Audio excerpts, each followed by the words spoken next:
Oh, yeah. That's right. We back here another fucking week. Yeah.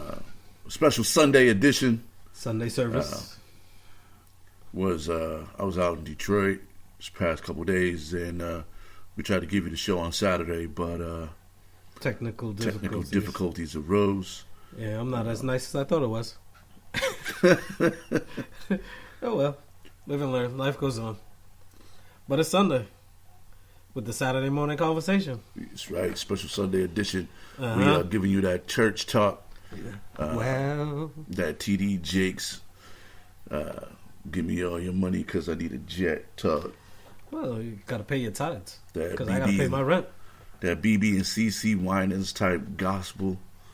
Well, you know what? I like the Man family. What was it, Tamala Man? Oh man, I love her. Like gospel wise. I was just kidding, man. I'm not really into that shit. I thought we was digging into some. Nah, we ain't about to give you no fucking gospel, dog. Oh come on. Well, I mean, I don't know enough about it actually. No Edwin Hawkins. No, rest in peace. Nothing for him. I don't even know who that is. Like, no, I only know about it because I did a podcast for my mother last year where she was like, "Yo, I want some gospel music." So I was like, "What am I gonna do?" So I ended up getting some sermons. I ended up getting some kind of like hip hop, jazz infused kind of gospel music, and that's how I know him. So. Yeah, seriously. My knowledge was very shallow. Sometimes I hear some shit and I'm like, yo, this is pretty dope. What is this? And they're like, yo, it's Christian rap, and I'm like, what? Lecrae. Right. That's one of my son's favorite rappers. Like, shit is actually pretty dope. Like, this is great music. Yep. I just don't know a lot about it. Like, gospel music and country music are in the same wavelength to me as far as, like... So, Lil Nas X isn't on your radar? Oh, no idea who that is, man. Lil Nas X? I know Kirk Franklin. I what? know BB and CC. Okay. You know the basics. Dionne Warwick. Did she do that? I think she was big in the church at one time too. The Osmonds. Yes. Okay.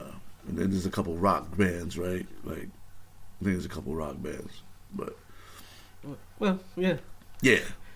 Lil Nas X was that guy. Well, he's a black kid that had his song pulled from the country charts because it wasn't deemed a country song. But he's like, yo, it's a country song.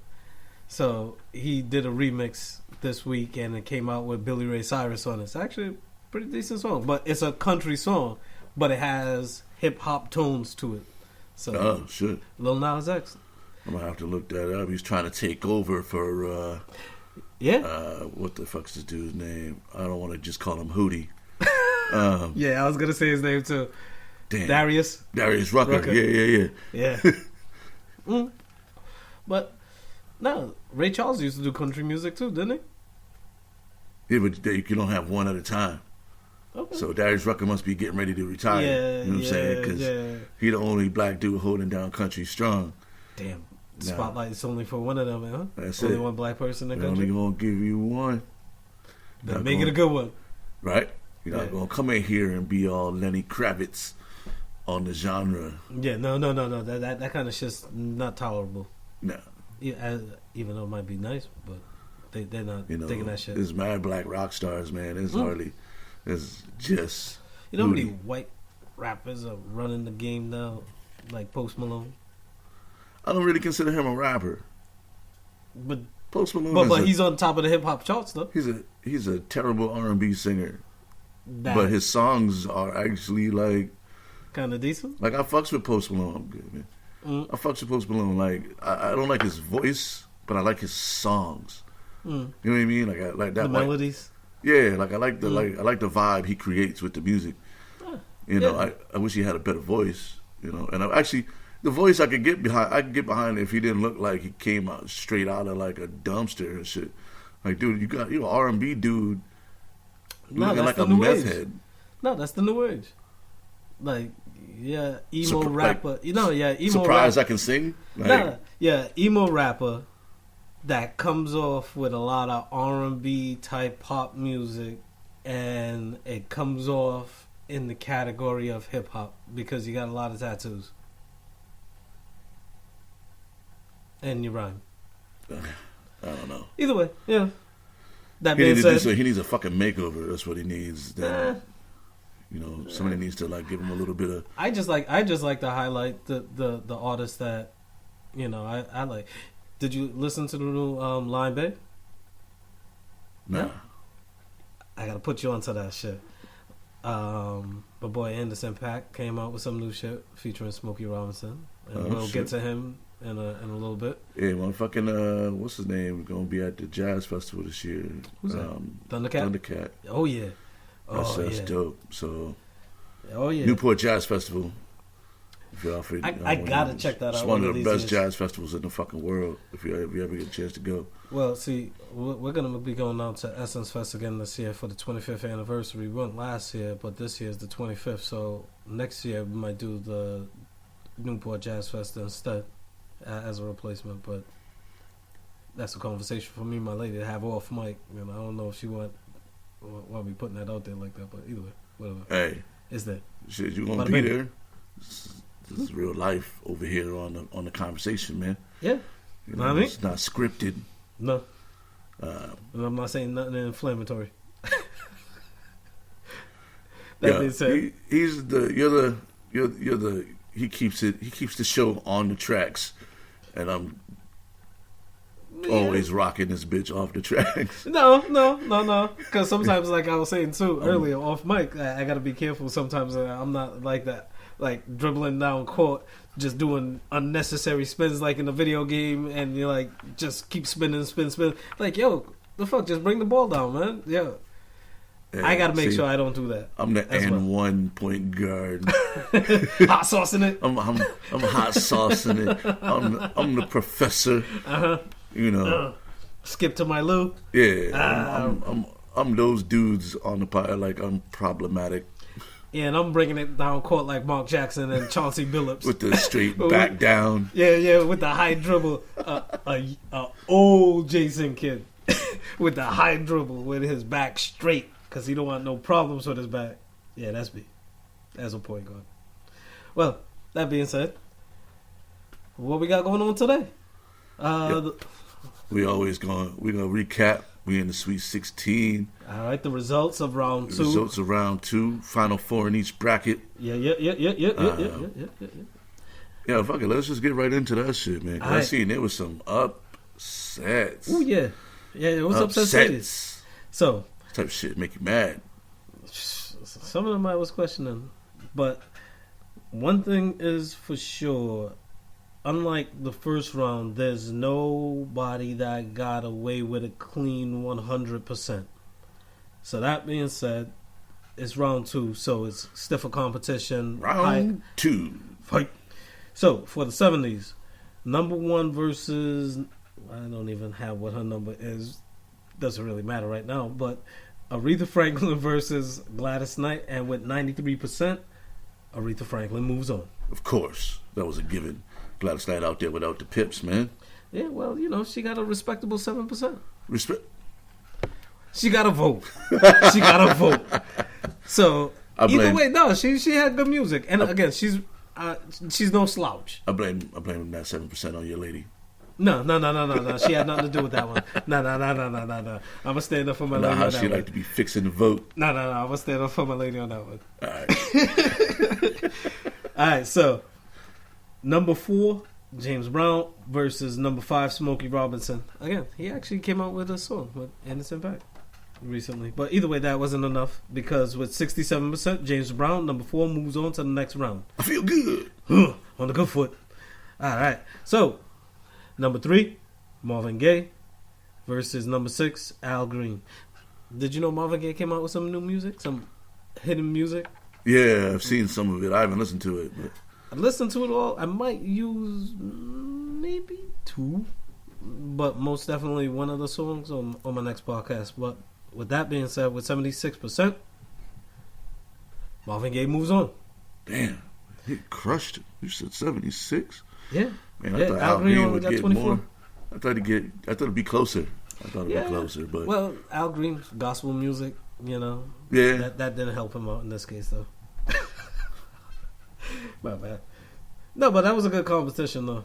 But In this one, number 2, Stevie Wonder versus number 7, Diana Ross, and with 92%, Stevie Wonder moves on to the next round. Damn. All right. So. He didn't even have to look back at her at that one. Oh, boy. Oh, boy. Didn't have to look over his shoulder?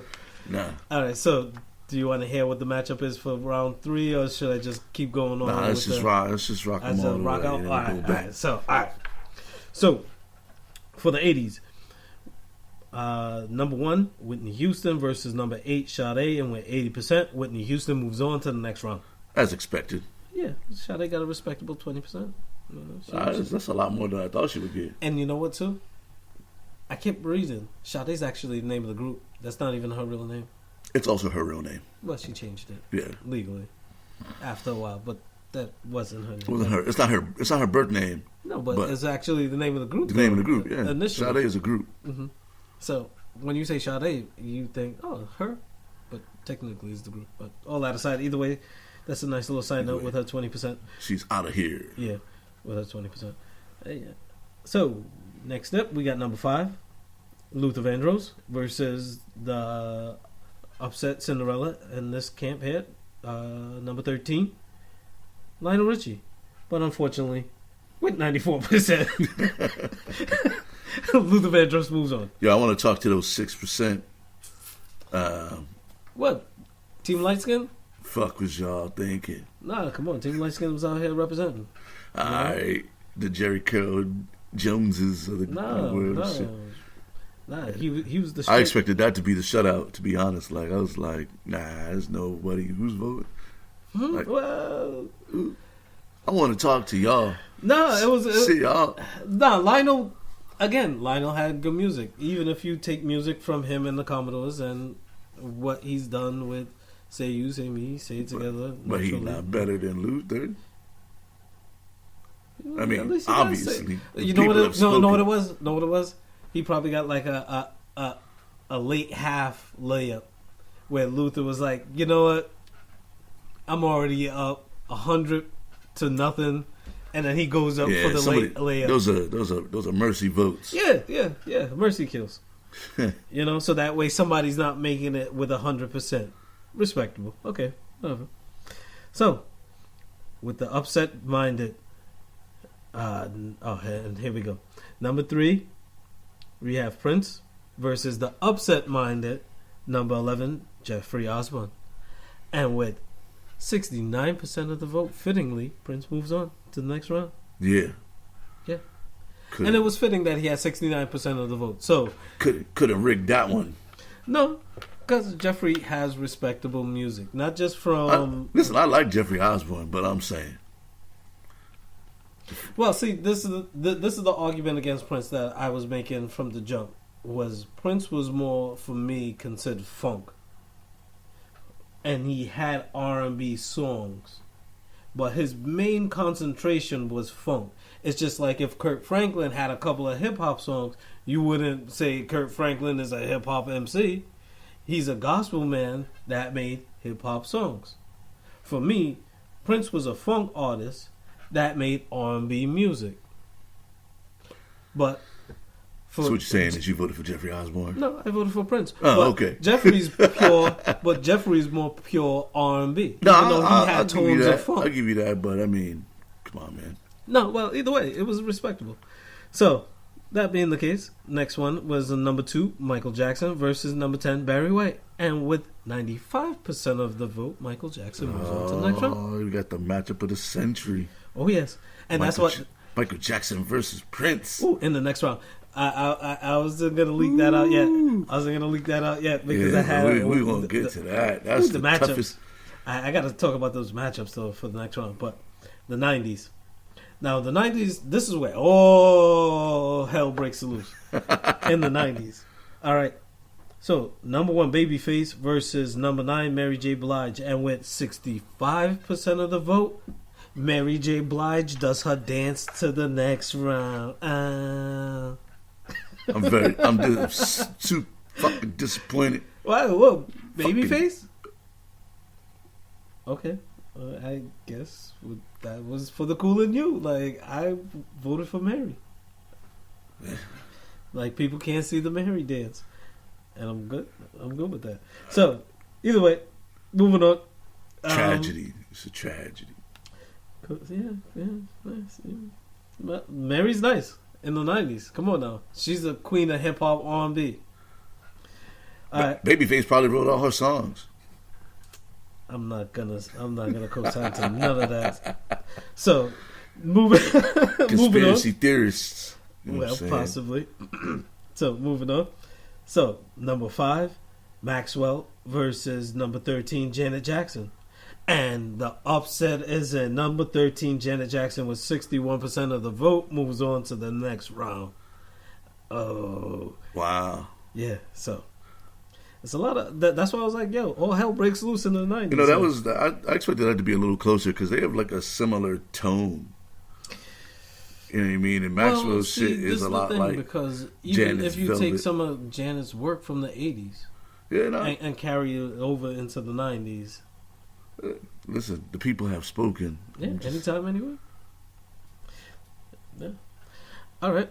So, on the next side of things, we have number 6, D'Angelo, versus number 14, Bobby Brown. And unfortunately, Bobby Brown does not move on.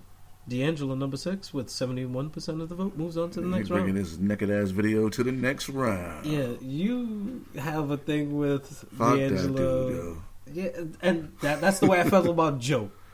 That in the previous round, that's how I felt about Joe, because Joe is always that dude be like, yo, if your man won't do it, I will. Be like, yo, get your cube. Yeah, like his head was shaped like a light bulb, and you just wanted to like just slap the light bulb. Either way, off mic we had that conversation yesterday. We're not gonna talk about that right now. The people that have that kind of head that you just want to slap. All right, so next one we have number 2, Mariah Carey versus number 7, Toni Braxton, and with the upset, seemingly upset, 61% of the vote. Number 7, Toni Braxton, moves on to the next round. That is ludicrous. Luda. What? You know what? I think I did vote for Mariah on that one. It's ludicrous. Well, Toni Braxton's nice.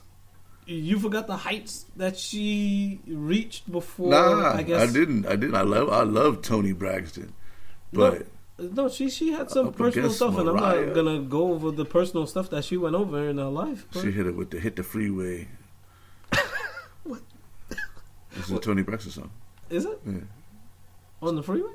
Hit the Freeway. Hit the Freeway? Yeah. You know, I don't really know any of her songs. If this was a quiz show, and for us to win $1 million, I was to name 3 Toni Braxton songs on Break My Heart. Tell Me You Love Me Again. Like try to break it up to make it like it's 2 separate songs.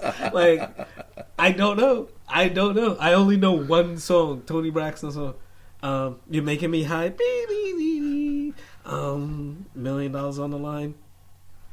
I don't know. Well, either way, the people have spoken. Yeah, Toni Braxton, and that's respectable. She made good music in the 90s. Yeah, it's definitely a huge upset though. Yeah. So moving on to the 2000s with number 1, Beyonce, Bay Ones, versus number 9, John Legend. I didn't even write down the numbers because it didn't really matter because Beyonce moves on. I think I voted for John Legend on that one because I met the guy when he came to the Providence Black Repertory Company, and it was like a secret show, and they called me last minute. They was like, yo, can you come into work? I'm like, all right, yeah, whatever. I went in, I'm like, oh shit, it's John Legend. And then I had to kind of work security and tell people to line up on the rail on one side. Little short ass me telling people one side with my deep ass voice, or my quote unquote club deep ass voice. And then, he tapped me on the shoulder. My mother and my father take a picture with him. Either way, I voted for him. So moving on, I don't want the Beehive to come after my ass. I'm straight with that one. They ain't that strong, though.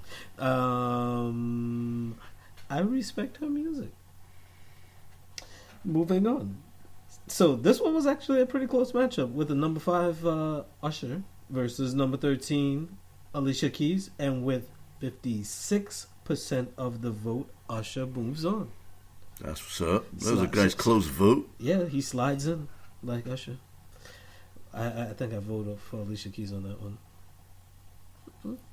And I was going based on the music before she stole Swiss Beats from his previous marriage, and I'm not gonna get sloppy with that. She was getting her Joe on. Yeah, basically, I should have voted for Usher in that case, but I don't know. Either way, now, on the next side, we have a number 3, Jill Scott, versus number 6, Justin Timberlake, and with 71% of the vote, number 3, Jill Scott moves on, respectably. Yeah. All right. The next matchup, we have number 2, Erykah Badu, versus number 10, Faith Evans, and with 67% of the vote, Erykah Badu moves on to the next round. All right. Yeah, there's some good matchups setting up for this final round, right? Yeah, yep. So, I'm going to do it real quick. Round 3. Yep, round 3. These are the matchups that you have, and these are some real heavy hitters. There's no losers anywhere in any of these matchups. Oh, there's going to be some losers, but... Well, yeah, somebody's bound to lose, but I'm just saying there's no losers. Nah, there's no upsets over here. It's just somebody won, that's it. It's not somebody lost, it's just somebody won. So, in that case, in the 70s, we have number 1, Aretha Franklin, versus number 4, James Brown. Oof, shit. Damn, that's a slugfest. But that's not even like number 2. The next matchup, number 2, Stevie Wonder versus number 3, Marvin Gaye. Yeah. That was tough. All right.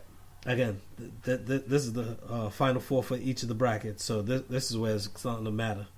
So, in the 80s, we have number 1, Whitney Houston versus number 5, Luther Vandross. You can even listen to some Change and bring some of that kind of Luther into the argument if you want. Moving on. And this was the one that you said earlier. Yeah. Number 2, Michael Jackson versus number 3, Prince. Damn. So, again, this is my argument against like Prince. Was Alabama, Auburn. Yo, it's like once Michigan, again, Ohio State. Clemson, Bama. Yeah, basically. Ooh, Yankees, Red Sox. Go. Who's Michigan, Ohio State, you said? Yeah, man. Whew. Oh, man. But, again, Michael, you could say Michael made more pop music, but his music was R&B, and because it was so popular, his R&B was just deemed pop music. Yeah. So, unlike with Prince, what I said earlier was he was more of a funk artist that made R&B music. So when you look at it in terms of Mount Rushmore of R&B, who are you siding with in that argument? Prince versus Michael Jackson. Just they were, and they from the same, like they was hot at the same time. Ooh, same weight class too. Same weight. Yo, for real, super bantamweight. Right. Woo. And that's with the boots on. Damn, that's a tough matchup. All right, so moving on to the 90s, we got number 9, Mary J. Blige versus number 13, Janet Jackson. Man, we got a 9-13 matchup. Yeah. Ooh, Cinderella. Yo, I'm telling you. That's why I was like, yo, all hell broke loose in the 90s. But we have a number 6, D'Angelo, versus number 7, Toni Braxton. That one, I don't know. That one's a pick-em for me. I might just flip a coin on that one. Nah, actually, D'Angelo, his new one with the Vanguard, that shit is tight. With the band, oh man, you gotta listen to that shit. Nah, you gotta totally wash your whole memory of him being naked. Like, I'm mad that's like, etched into your brain like that. Yo, you know how much they showed that fucking video, dog? That's why I didn't watch videos. Like, he's the reason I don't watch BET. Well, there's a lot of reasons. There's a lot of reasons, but you know. American Soul on BET right now is actually a pretty good show. The one about Soul Train and Don Cornelius. Yeah, I have it on DVR. I watch it. Yeah, Try to support black entertainment, even though it's owned by Viacom. Hey, corporations. It is what it is. Yeah. Hashtag label out. I don't fuck with BET. They're alright. They're decent. They still showing that movie with with Q-Tip. Which one? The only one they ever showed. Show that shit like every I don't Friday. watch BET that much. Like I really don't watch BET that much. I was a strong supporter of BET, and then their content never got any better. You was only supporting Rachel on Caribbean Rhythms. Who wasn't supporting Rachel on the Caribbean Rhythms? I was too, but after a while, like I just like her The interview Basement, skills was horrible. Rap City, and Rap City Debate. It was just classic shows. I just Yeah, I go back to Rap City with Joe Clear. Right. Yeah. Damn. Yo, did he do like a Cottonelle commercial recently or something like that? I feel like I seen him after that, but not that recent. That's I feel like recently I seen him in like a. That's like 10, 15 years ago, possibly. I don't know. I have to check it out have to look up the stats for Joe Claire. Damn. Remember Speaking of old ass shit. Remember Big Les? Right. They're bringing back New York Undercover. Oh yeah. With the original cast. Oh yeah. The original Dandana, Malik Yoba. Yo, he'll forever be the dude from Cool Runnings. Yep. Yep. Like, I don't care what kind of tough guy you played on New York Undercover. Yep. You're the dude in the bobsled movie. Yeah, you wasn't the lead guy. What leg did he run? He was the back. He was the back guy? Yeah. Oh, all right. He was the last guy. Yeah. A real born Jamaican. So, moving on to the 2000s. We got number 1 Beyonce versus number 5 Usher.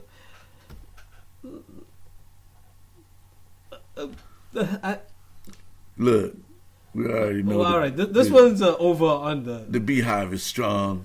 This one's a over under. Are you giving Usher 20%? He'll have more than 20%. You'll have more than 20%? He'll have more than 20%. Well, not just counting your one? No, he'll have more than 20%.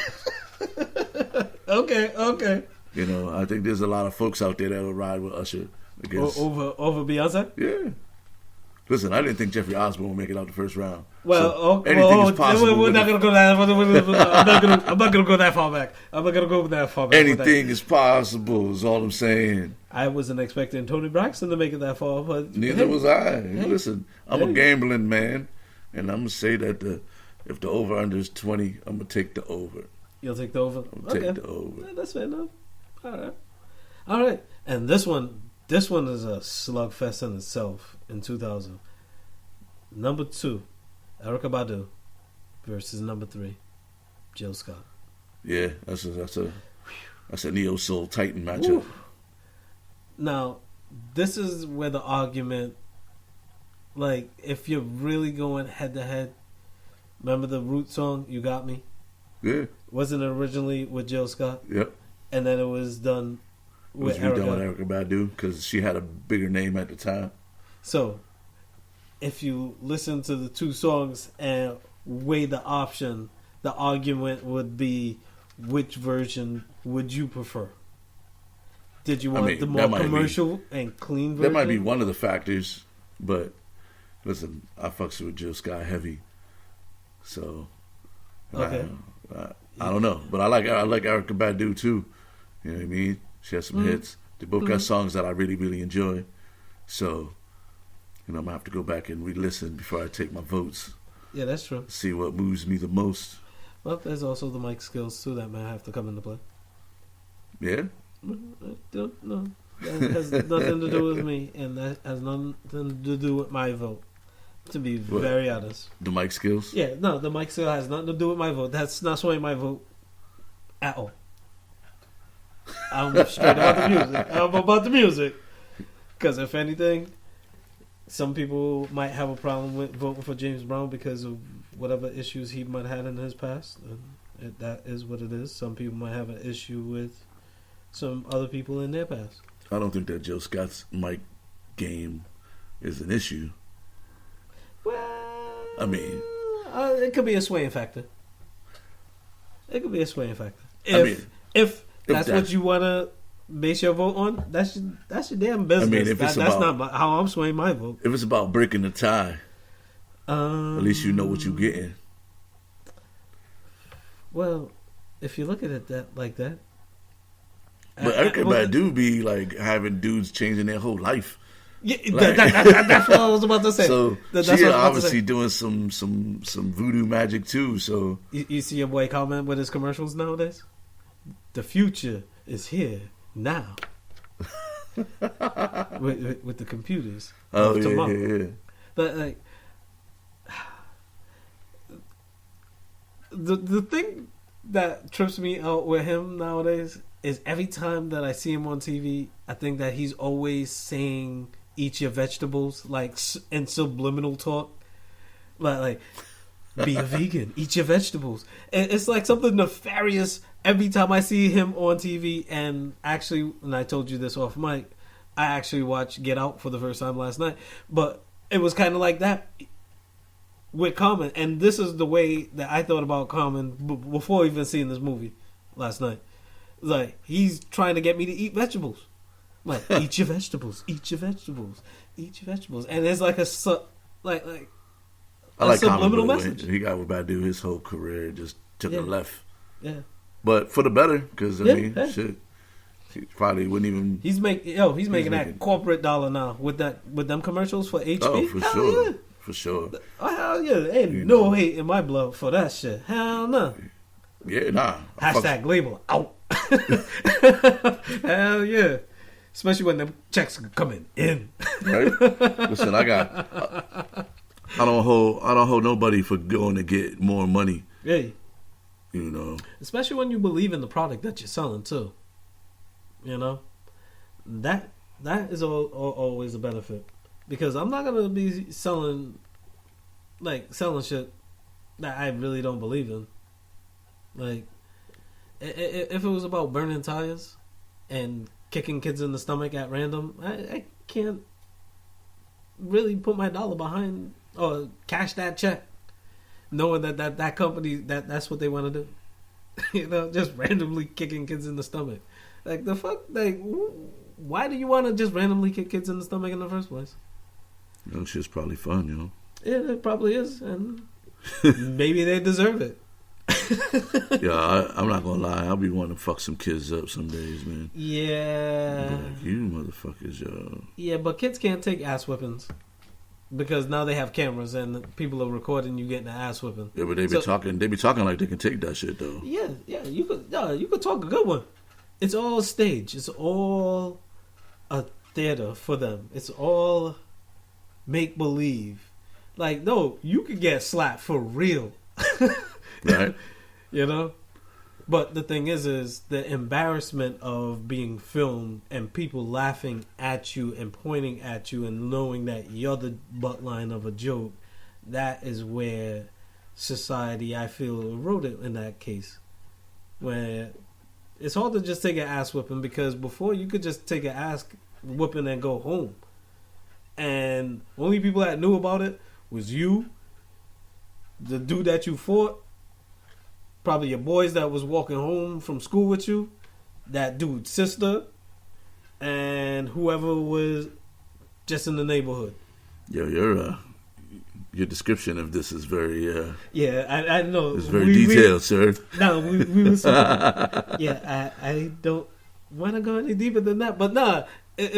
But remember back in the day, like when we used to get in fights with people. Oh yeah, fucking. But imagine like if you got beat up one time, and now they videotape it, and then now it's not even in the hood no more. It's everybody across the world now laughing at you because you stepped on your shoelace and you tripped, and that dude hit you behind your head once, and he beat your ass. Like, well, like that's just not cool.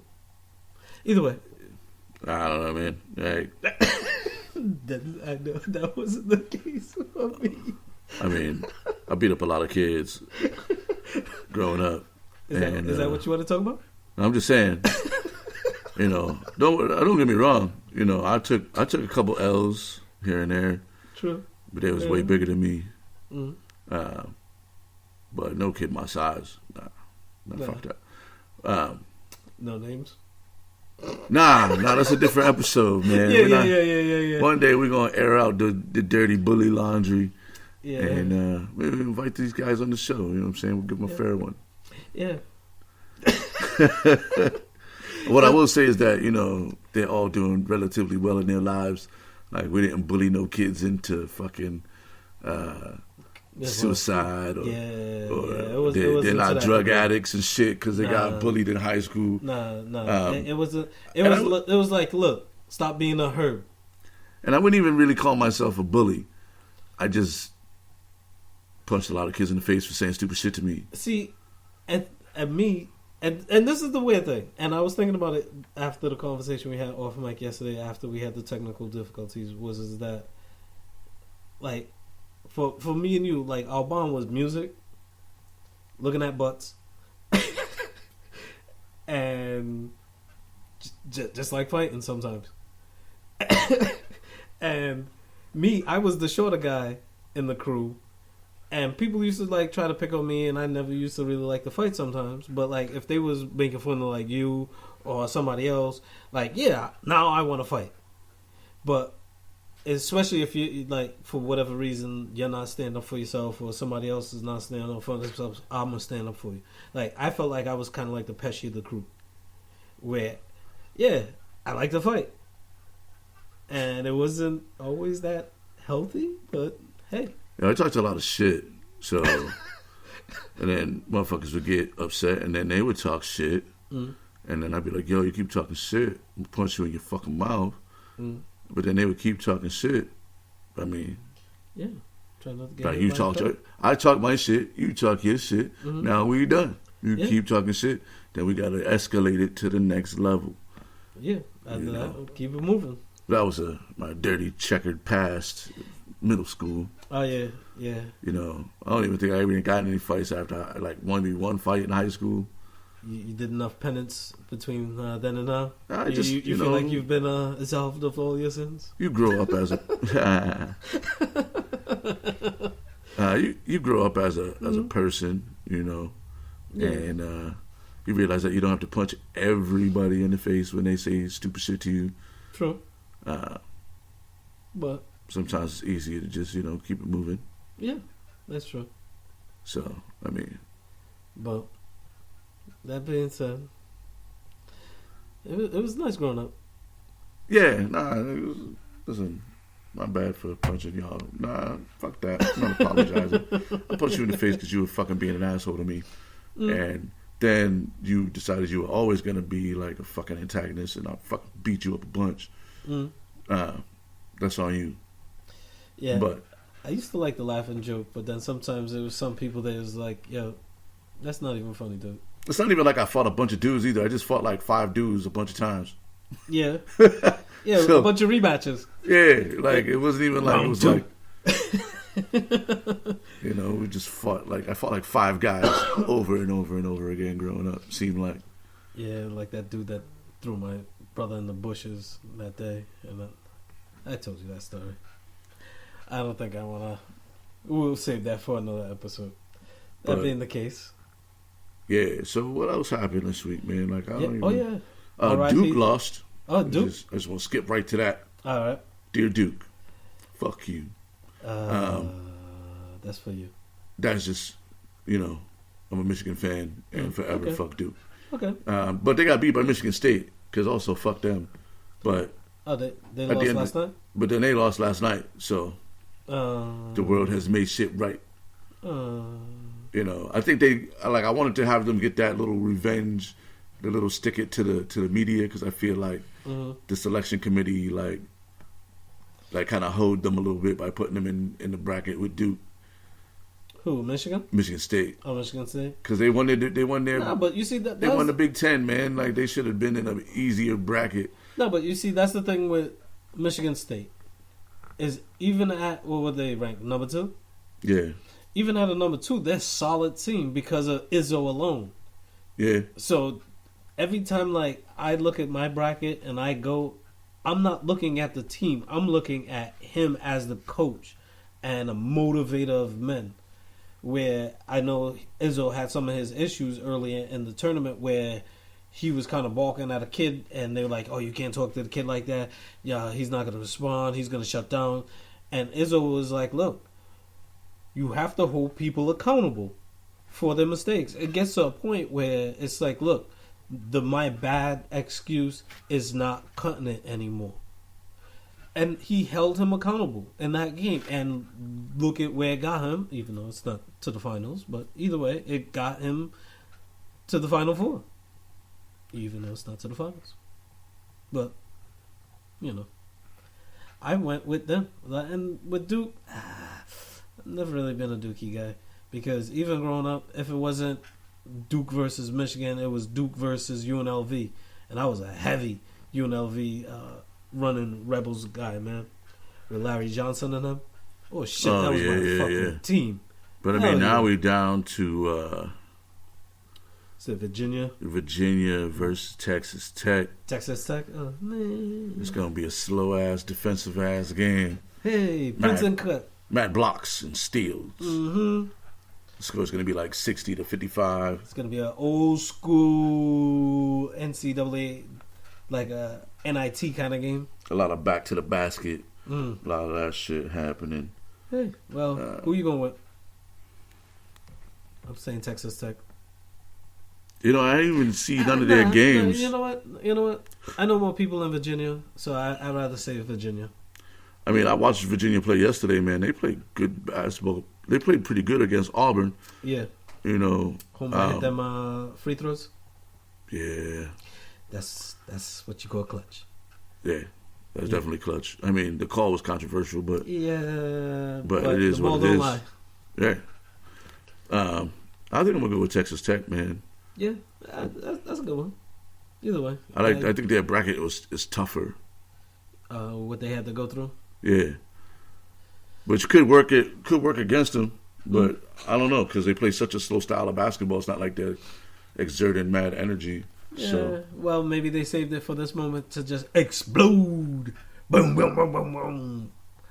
Well, we're not gonna put that in post. The explosions and shit. We're gonna put the explosions in post. All right, we live, right? Oh shit, my bad. My bad. Explosions, lightning, thunder. Yeah, so I'm gonna rock with Texas Tech on that, and then whatchamacallit, the school scandal. I've been really following this shit, man. I've been having a lot of conversations with some people and shit, and as you know, as far as I'm concerned, like I got no issues with motherfuckers with money using their money to get their kids into school, buying buildings and shit. Dre did it.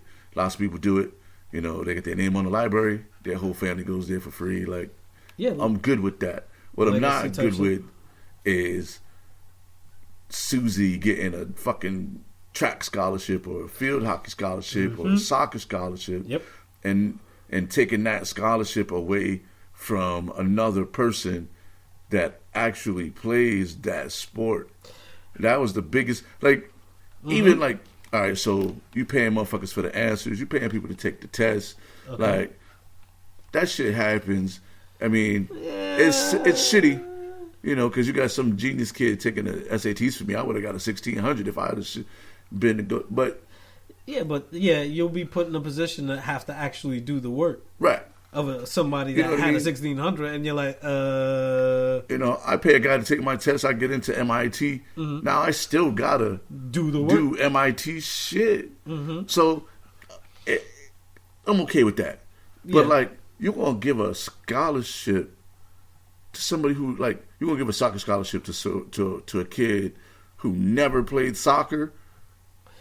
Yeah. You know what I'm saying? And that was the thing with Aunt Becky is that it was her and her daughters that she forged that they were on the rowing team. Yeah. And they were never on the rowing team to get them a scholarship to get into the school. But then even the worst part is that the kids try to play like, oh, well, my mother ruined my life. I didn't really know about it. I didn't really need it because I could have gotten it on my own. Number one, you only want to be there for the college experience, not actually for the education. but you also took that scholarship from somebody on the rowing team. Two scholarships. Two scholarships for some kid in the inner city, or like, you know, not in the inner city, but their parents are not like super wealthy and they fucking have to mortgage their home 5 times to get you through college and shit. You know, to have those scholarships given to people whose parents can afford to send them to school. Like, I just didn't understand, like, why they got to be there on scholarship if they don't, like, at least if you're gonna snatch a scholarship for something that your kids actually do. Yeah. Even if they suck at it, you know what I'm saying? Like, yo, how you get a basketball scholarship? You know what I'm saying? But at least you play basketball. No, it's just way too blatant. It's just way too blatant because, like, yo, you're shooting free throws underhanded, and as a dude, yeah, but at least, and you're still airballing it. At least they played on their high school team. You know what I'm saying? Like, but you're still airballing it. It don't matter. As a dude, it don't matter. You should at least hit backboard. It don't matter. At least they play the sport a little bit. You know what I'm saying? Versus like, you know, how you get a full scholarship and you barely the water boy? Yeah, their parents got money. You know what I'm saying? Yo, the water boy tells you to go get the water to bring to him. I don't know, man. I'm just like, this shit is just getting out of hand. And a lot of it is just like, the shit been going on for, like, I was having some conversations, you know, back in the day, that was like a very common thing. Oh, yeah. Motherfuckers retired off the career, you know what I'm saying? But Legacies. They shouldn't really even be fucking with the kids either, you know what I'm saying? Like, some of these kids might know, you know what I mean? They might not know. Like, you don't always know what your parents are doing behind the scenes to get you through to that next level or help you get that job, you know what I'm saying? Like, you don't really know. So, and if they're in there making the grade, then they shouldn't be penalized if they're in there actually doing the work, even if they got in there on some underhanded shit. Yeah. Like, that's all on the parents and the people that made this shit, made the moves, move and shit. Yeah, because that high school kid didn't have no $50,000 to pay a motherfucker to take the SATs and shit. He probably took the SATs next to the kid who was taking the SATs for him. Because they was paying the proctors and shit too. Yeah. Oh damn. Yeah, that was gross. You know, you take that shit, you get like a fucking $9.50, and then you're like, I got to take it again. But your parents are like, don't even worry about it. And like you were saying, it was one of those things. Like, it just seems like it was one of those kind of quiet truths forever, and where affirmative action was kind of spawned from, where people had a certain advantage of getting into school. Right? And that advantage was they could dedicate a wing, right, to the library. They can donate a brand new football stadium. So when it comes time for their kid that is currently in the 8th grade, once they grow up and go through high school, it doesn't look so flagrant because there's so much time has elapsed. Right. From when the donation was given to when the kid is now eligible to go into college. So that is where some of the gray areas can lie.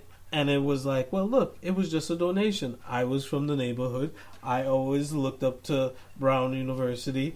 I used to sneak into Brown University and play football and run around the track. And now that I have some money, I would like to donate to their football stadium on the east side of Providence. Now, my daughter, that's 10 years old, once she now matures into it, and what if she wants to go to Brown University? I'm the one that dedicated that whole football stadium. So, can you guys pull some strings? Right. That's always been happening. But once my daughter's there, she still has to do the work. Unless I want to pay for that as well. Now they're not even making the kids do the work to even get to that point. Yeah. No. Like, you're just like, damn, like, at least apply to the school, something. Yeah, be like, you show up at dinner and your dad gives you an acceptance letter and you're like, I didn't even apply to the school. And you're like, you're welcome. You're welcome. And it's a full scholarship. Mm-hmm. You little bastard ass kid. What were you doing on your own, DeVry? Come on, for real. You was calling that number on the TV? Come on. Yeah. And I'm getting into motherfucking MIT? Nigga, please. That's a nigga please moment. But some kids are just ungrateful like that. They just don't want to accept shit. But that being said, some other things that happened in the week too. I know last Sunday, Nipsey Russell, rest in peace. Yes, R.I.P. to Nip. Yeah. Yo, Nipsey, listen, it's a couple different ways you could look at shit, right? Mm-hmm. But at the end of the day, you know what I mean? It's a young dude, came in under some shaky, not shaky, but, you know, he lived a volatile life, you know what I'm saying? Yeah. And, but he was working on, like, flipping that shit almost, like, complete all the way around, you know what I'm saying? He wasn't banging, he was trying to inspire motherfuckers to be better, you know, doing a lot in the community and all that. Mm. So it just sucks because you gotta, like, there's no reason. Well, you know what I mean? See, and that's what happens. And I'm the dude, you know what I mean? You live the lifestyle, you die by the lifestyle. But, like, it wasn't the fact that he wasn't really like that, you know what I mean? Like, he was actually, like, really trying to, like, help people and shit. Like, he bought property in the hood and was making good use of it and creating jobs and all that shit. See, and I know my brother, he's better versed in Nipsey than I am. So I can just go off the conversation that me and him had, which was Nipsey was just that guy that was actually taking what Rick Ross was saying about buying back the block. Like, if you used to hustle on the hood, on that block, buy back that block. If you used to have to pay the dude to sell your mixtape inside that bodega, buy that bodega. So buy back the block. Like, take ownership in your neighborhood. So yeah, you could rap about it, you could say all this stuff, but be about it, right? Uplift yourselves. And Nipsey was doing that. Right. Like, he was selling T-shirts and, like, where my brother was saying where it was weird. You'll buy, like, a shirt in store, and on the receipt it would have, like, a little barcode. You scan the code, and then it'll be hidden music that you get for free. Oh, that's dope. So I'm like, oh shit, damn, that's ill. But just little things like that. But the thing that I liked from everything outside of my mother sending me stuff on him, just the fact that he touched my mother and his reach was one where she's actually sending me messages from Trinidad about him. I'm like, oh shit. Well, outside of that though, it was the fact that he was getting people into coding, with computer coding and computer programming, where that is actually the next level of things. Where I was kind of watching Drunk History last night and to kind of relate things, which was Aurora. She actually made people feel like there's black people in outer space. Yeah. We're not left behind. So coding is part of not getting left behind in the whole grand scheme of things, because if you want to believe in the Matrix and the Terminator, somebody got to create them computers, somebody got to program them, somebody got to, when they shut down, somebody got to fix them. Right? So either way, you like to play video games, create your own video game. It's just a new way of thinking. So that was the one thing that I actually took most outside of what he was doing, which was investing in the STEM projects. So, yeah, he was doing a lot, man. Yeah. So. Yeah, and Russell Westbrook showing that. Yeah, they're from the same. They're from the same hood. That ultimate tribute. And Westbrook went in 2020, which I don't even think has ever happened. At least not. I've never seen that. Well, they said Wilt Chamberlain was the only other person that did it, but like Wilt is one of them guys that he put up some numbers that are so unreal. Yeah, we'll put up video game numbers. That's impossible. But the thing, it was like he was only playing against the clock. Like, he used to get 50 rebounds, 40 rebounds a game like it was nothing. 30 rebounds like it was nothing. Like, how many shots are going up for you to get 30 rebounds? And Like your He was team the only got one 80 getting points. rebounds though, because you got to remember Wilt was in the league when it was like no 7-footers. Yeah, it was a bunch of It was bunch like of memes, bunch of bunch of 6'5" dudes. Spud Webb's playing against Yeah, New little Bulls, ass dudes and shit. You know what I mean? Sean Bradley's with dribbles.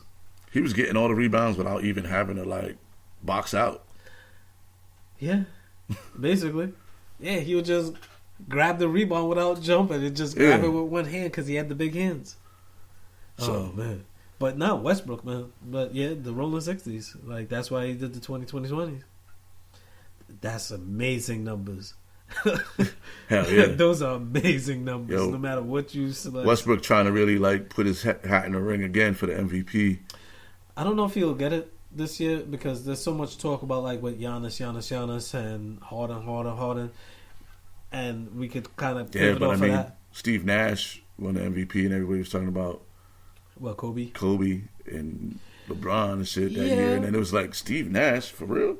Well, Westbrook, what is going to be his third year in a row with averaging a triple double? Yeah, third year in a row. Like this dude puts up outrageous video game numbers, and his team is much better when he does it. Yeah, like when he doesn't do it, they get blown out and shit. So and that's the ultimate thing with him too, is that his team is dependent on him putting up those type numbers.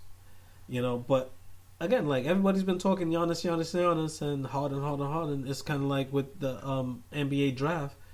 It's like everybody's talking about Zion, where I honestly keep looking at his game, and it's like it's tough to see how that translates into the NBA, where everybody is that size now.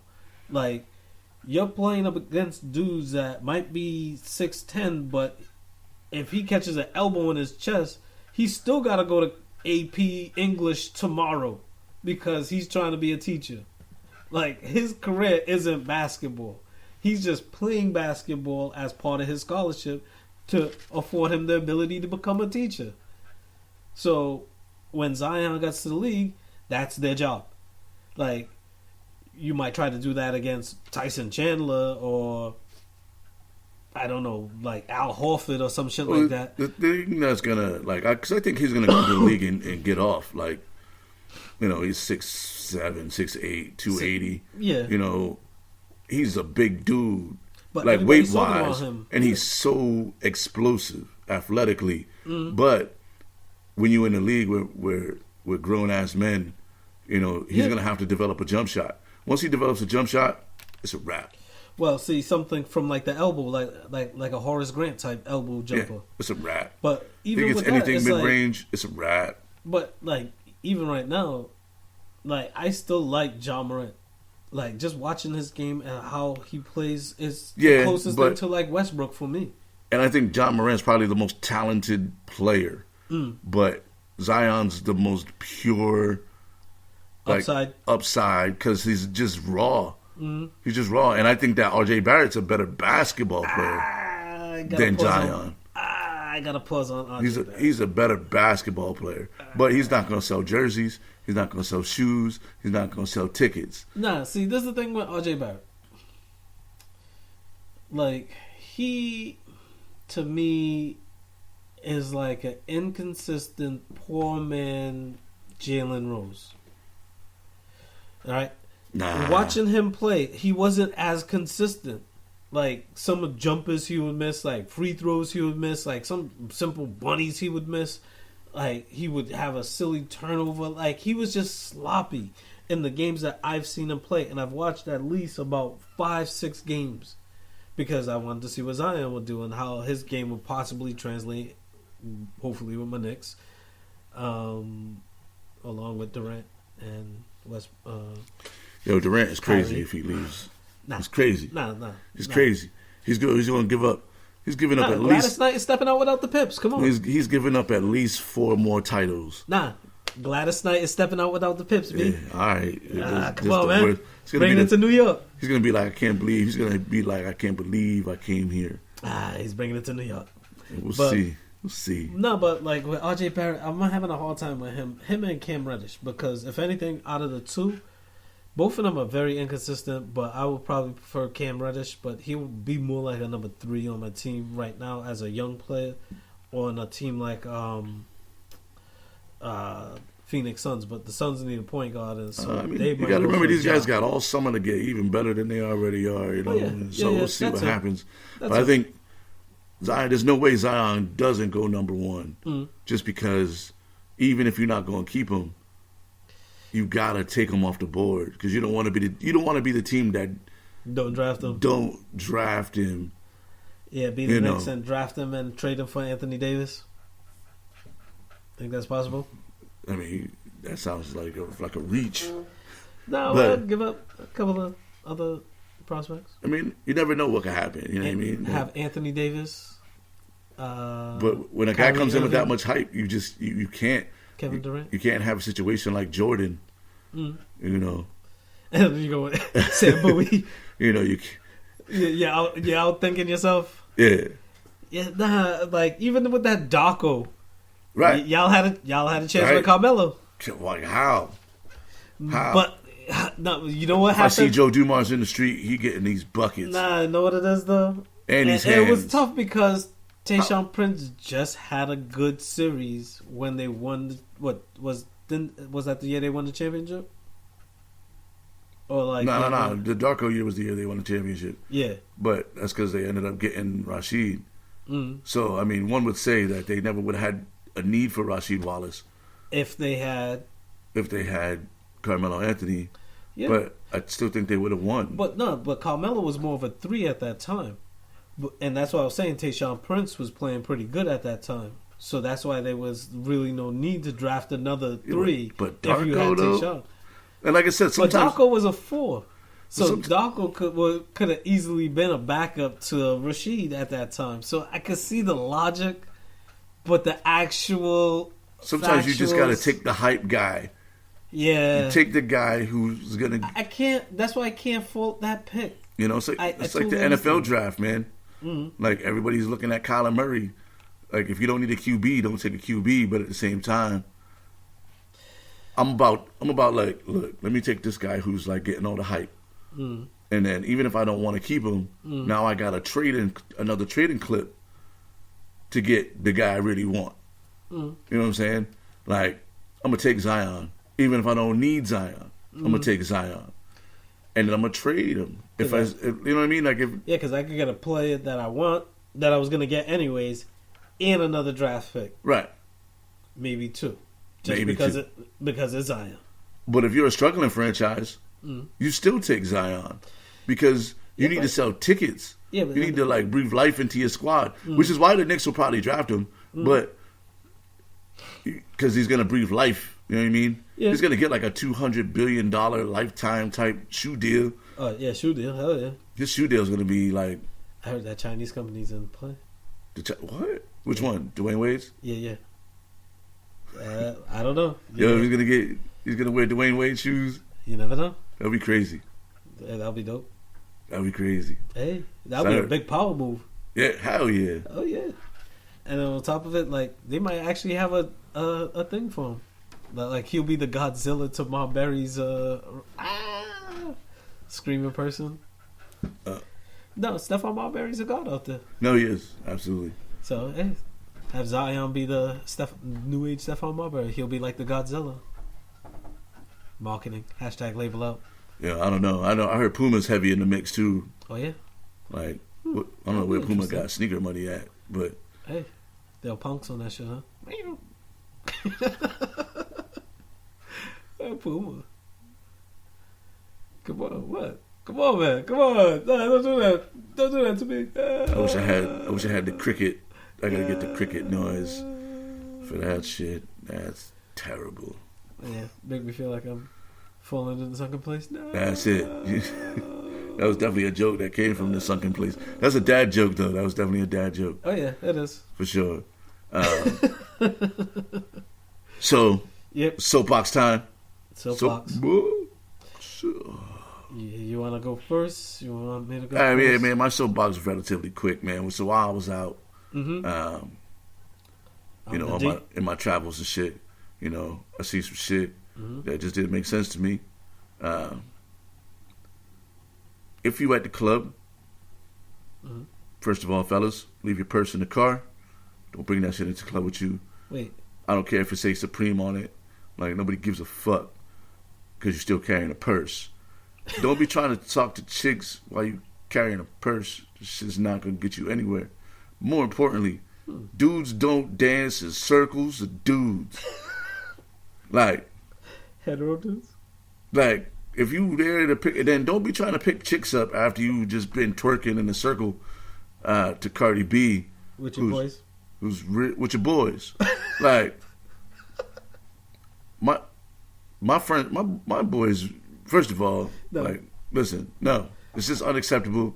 Like, if you there for chicks, dance with chicks. Chicks, it's okay. Y'all keep dancing in your little circle because that's, like, easier for to be hunted by single dudes. But ain't no chicks hunting for motherfuckers dancing in circles with fucking fanny packs on their shoulder. Nope. Fucking shit is just weird for me to see. Don't stop. Get it. You on twerk like Cardi B comes on, you doing the Cardi B noises and shit, no, and then the next thing you do is try to like pick up a chick. Like, that's not okay. I don't know, man. Like, I don't know. And listen, do what you do. Sex, sweet sex, all that shit. I don't really give a fuck. But even like gay dudes don't dance in circles with other dudes. You know what I'm saying? If you see a dude you like, just go dance with that dude. Like, you don't need to be no circle jerk dancing, twerking and shit. Nobody want to see that shit. Circle jerk. So yeah, dudes.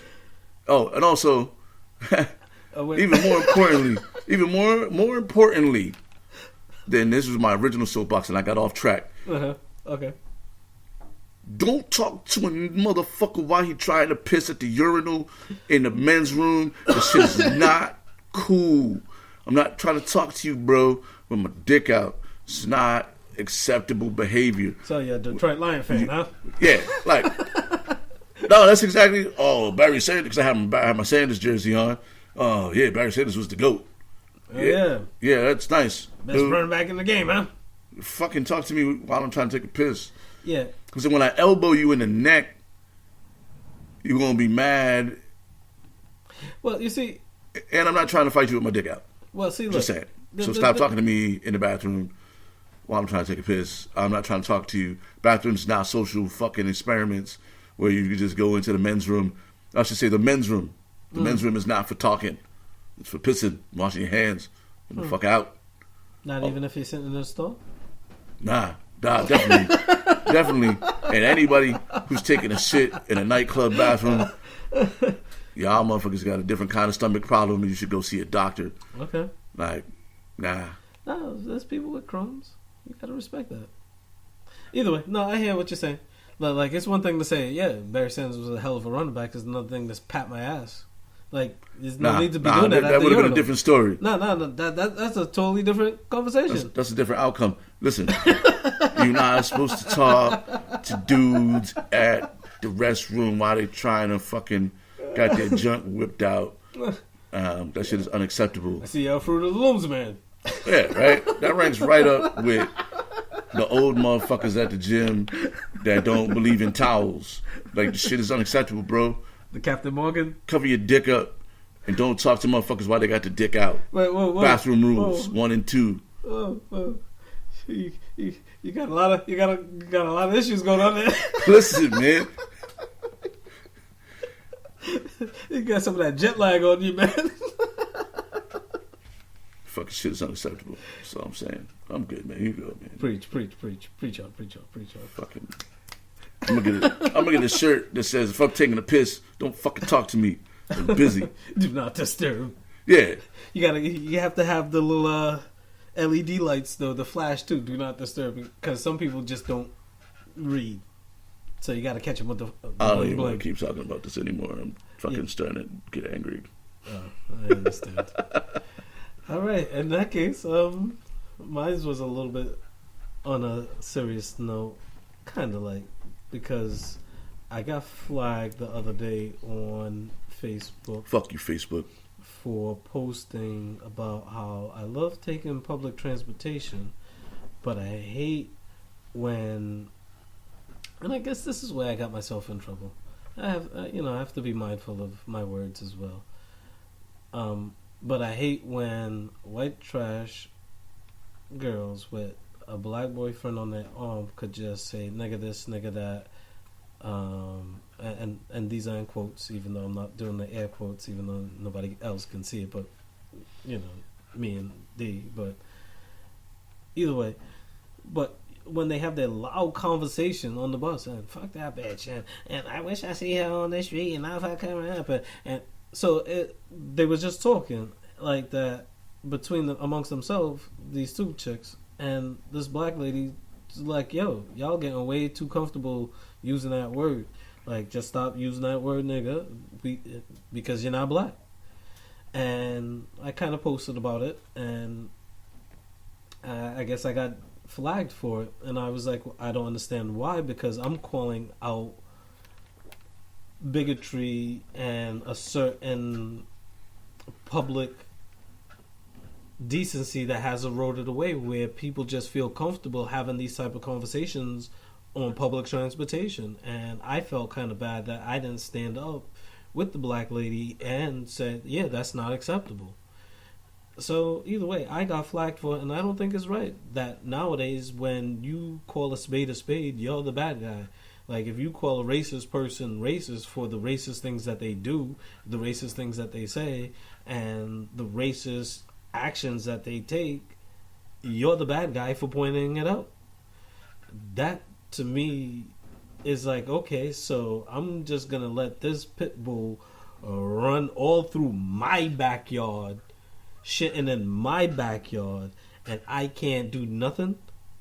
Like, hell no. Number one, this is not my shit to be cleaning up, and I have a right to say what I have in my space. So, that being the case, I just think that part of public decency, people should speak out and hold people accountable for their behavior in public. Because if I'm out with my grandmother, or if I'm out with my mother, or if I'm out with my kids, I don't want somebody just peppering me with nigga this, nigga that, nigga this, nigga that. Like, I don't want that in my zone, because I'm not a nigga. And if anything, people get that confused with the word negus, which in Ethiopian means king. So people, with their ignorance, they just can't say negus and recognize a king, so they just think everybody's a nigga. I don't want that in my zone, in my circle. Like, yeah, we might have a conversation off mic, and it might be like, yeah, man, fuck that nigga. Because maybe that's who they are. They're not a brother. They're not a sister. They're just a motherfucking nigga. They're a motherfucking thief. They're the lowest of the low. They're not me. They're not the kings and queens that we're supposed to be. So, that being my moment, I'm going to step off the soapbox and be like, yeah, have a nice day. Make sure you go out and vote. Go to the Facebook page, the Saturday Morning Conversation. Mount Rushmore of R&B. Vote for the third round. Yes, third round. Mount Rushmore of R&B. Polls will be up on Elite Monday. Polls will be up on Monday morning. Yep. And vote. Tell your friends to vote. Share the page. Like the page. Yep. Catch some SoundCloud, Spotify, YouTube. Prince versus Michael Jackson. Prince versus Michael Jackson. Jill Scott. Come on, get in on the debate. Whitney Houston versus Luther Vandross. Marvin Gaye versus Stevie Wonder. James Brown versus Aretha Franklin. Get in on the debate. Get in. Yeah. On the debate. There it is. Saturday Morning Conversation, man. We out. Peace. Yeah.